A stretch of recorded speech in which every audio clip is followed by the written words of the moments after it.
Estamos de volta com o nosso programa TV É Ciência. Hoje, conhecendo a Expovoo, uma exposição itinerante sobre a história da aviação e a relação de alguns conceitos da física nessa que é uma das mais antigas artes da humanidade. Então, vamos à segunda parte da reportagem de hoje.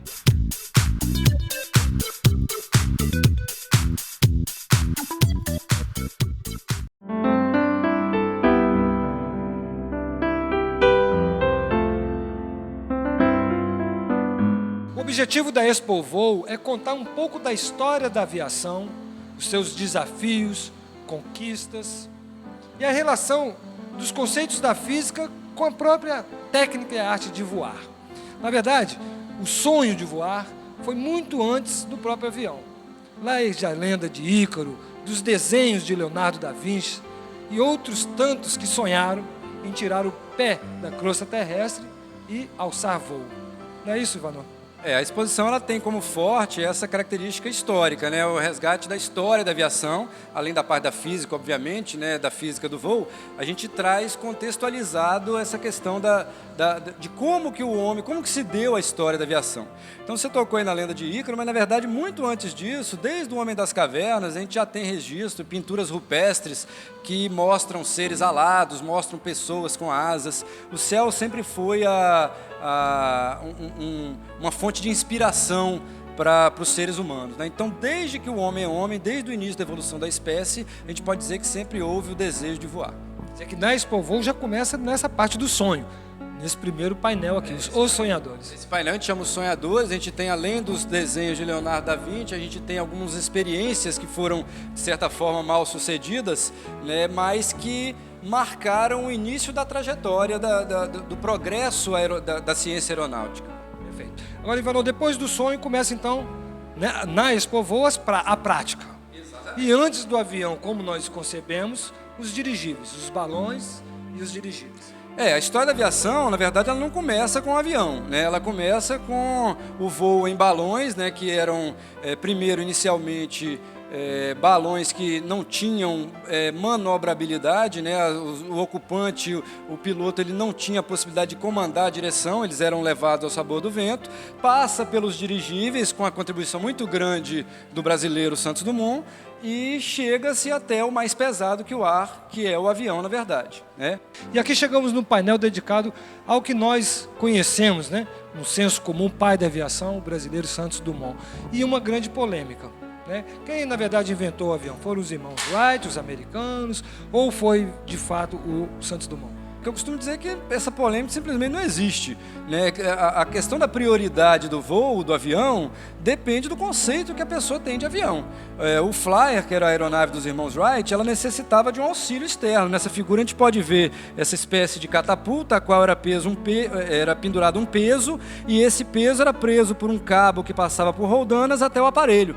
Quando o peso caía, ele puxava o aparelho num trilho. A gente repara que ele não tinha rodas, ele não tinha trem de pouso, ele corria em cima de um trilho. Se você entender isto como um avião, os irmãos Wright voaram no avião antes de Santos Dumont, ainda em 1903. Agora, se você entender como avião uma aeronave que tem capacidade de decolar apenas por seus recursos próprios, aí Santos Dumont é o detentor da primazia com o voo do 14 bis. Os irmãos Wright, inclusive, eles nem participaram, nem concorreram ao prêmio que era oferecido na França na época, porque o avião deles descumpria uma regra básica, que era ser totalmente autopropelido. E o 14 bis decolou e pousou sem danos e sem nenhum auxílio externo. Para decolar, para alçar voo, ele tinha que ser autônomo, independente. Exatamente. Ivanov, tem uma outra curiosidade, que nós, quando falamos de Santos Dumont, falamos muito do 14 bis. Aqui tem um modelo, né, numa escala inferior. Na verdade, não é um modelo, é um trabalho de arte, você me explicou um pouquinho antes, que é o 14 bis. Mas também tem uma outra aeronave aqui do lado, que é menos famosa, mas que também foi muito objeto de estudo, né, de prática de Santos Dumont, que é o Demoiselle. O que falta da fama no Demoiselle sobra na eficiência e na performance. Esse sim foi um aparelho de enorme sucesso do Santos Dumont. Ele cedeu a planta, esse aparelho foi construído a centenas de unidades e ele serviu como avião de instrução de muitos pilotos, inclusive alguns ases da Primeira Guerra Mundial aprenderam a voar no Demoiselle. Observando esse modelo aqui, 100 anos depois, nós encontramos voando por aí. Os ultraleves, né? A gente pode dizer que os ultraleves modernos, eles são basicamente cópias do Demoiselle. Agora, Ivanov, outra marca da enciclopédia da aviação, inclusive que perturbou muito Santos Dumont, é quanto à finalidade, né, do que se daria os aviões. E aqui nesses painéis vocês retratam muito claramente isso, quer dizer, uma utilidade comercial e a outra militar. Que essa sim é que mais perturbou Santos Dumont, segundo as histórias. Na verdade, os grandes impulsos que a aviação teve em termos de pesquisa e de performance, eles foram conseguidos através da aplicação bélica do aparelho. Então a gente tem, por exemplo, a turbina, o primeiro avião a jato, que hoje todos os aviões de transporte das grandes empresas eles são jato, mas o primeiro avião a jato foi avião militar, né? Então esse avião aqui foi utilizado pelos americanos e também um avião muito parecido utilizado pelos russos na Guerra da Coreia, foi o primeiro avião a jato, né? Isso aqui na década de 50. Vocês ainda trabalham alguns conceitos, a evolução dos motores, a física, que é uma outra intenção, um outro objetivo da Expovoo, que é relacionar as técnicas, né, da aviação, da física, os conceitos da física com a aviação.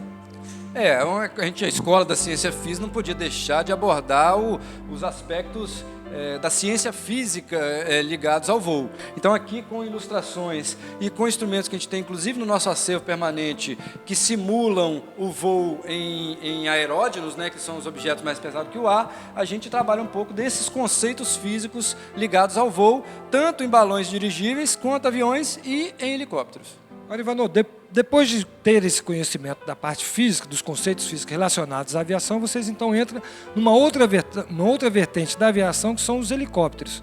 E depois, para finalizar a exposição, o futuro. Eu queria que você falasse um pouquinho sobre esses dois painéis. Helicópteros foi assim, um outro desafio, né? Para a gente ter uma ideia, enquanto o avião em 1903, Santos Dumont já voava no avião, em 1908, 1909 já tinha o Demoiselle, que era um avião extremamente eficiente, os helicópteros eles só foram ser aperfeiçoados já na década de 40, né? Portanto, mais de 30 anos depois, quase 40 anos depois, é que a gente conseguiu helicópteros que realmente tinham certa controlabilidade.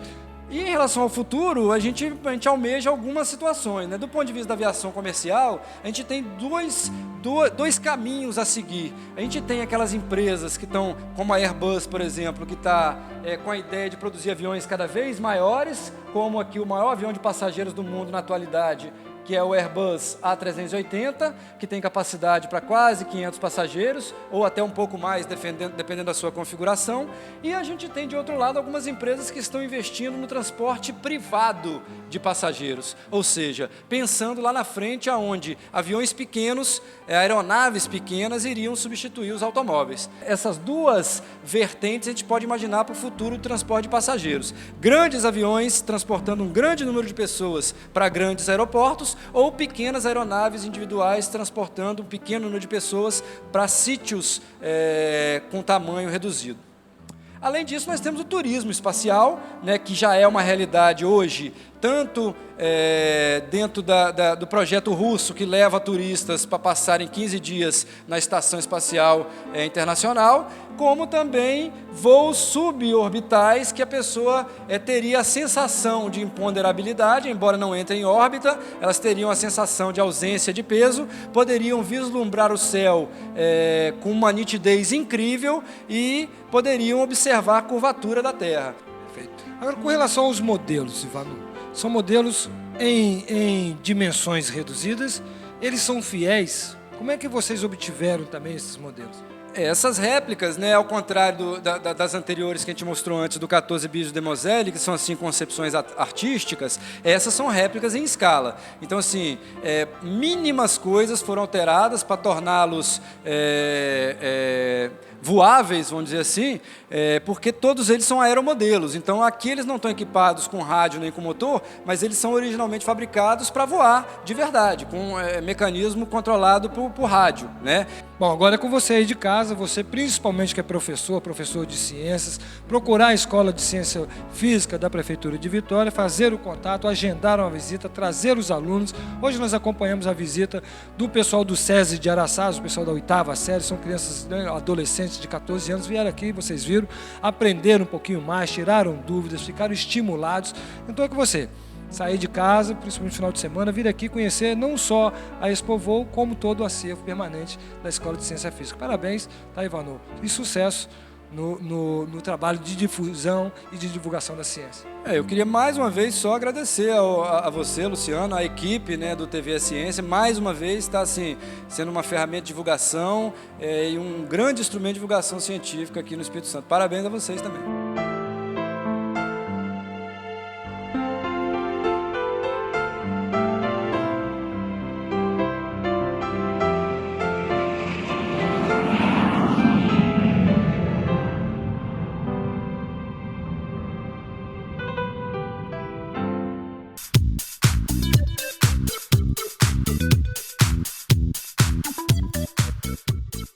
Bom, gente, nosso programa está chegando ao fim. Espero que você tenha gostado. Nós também queremos que você nos ajude a escolher os próximos assuntos do TV É Ciência. Envie um e-mail para esfazciência@yahoo.com.br ou tvesciência@yahoo.com.br. Você também pode assistir de novo esse programa ou outras edições anteriores na internet. Basta acessar www.videoiarte.com.br. Tudo de bom para você e até o nosso próximo encontro.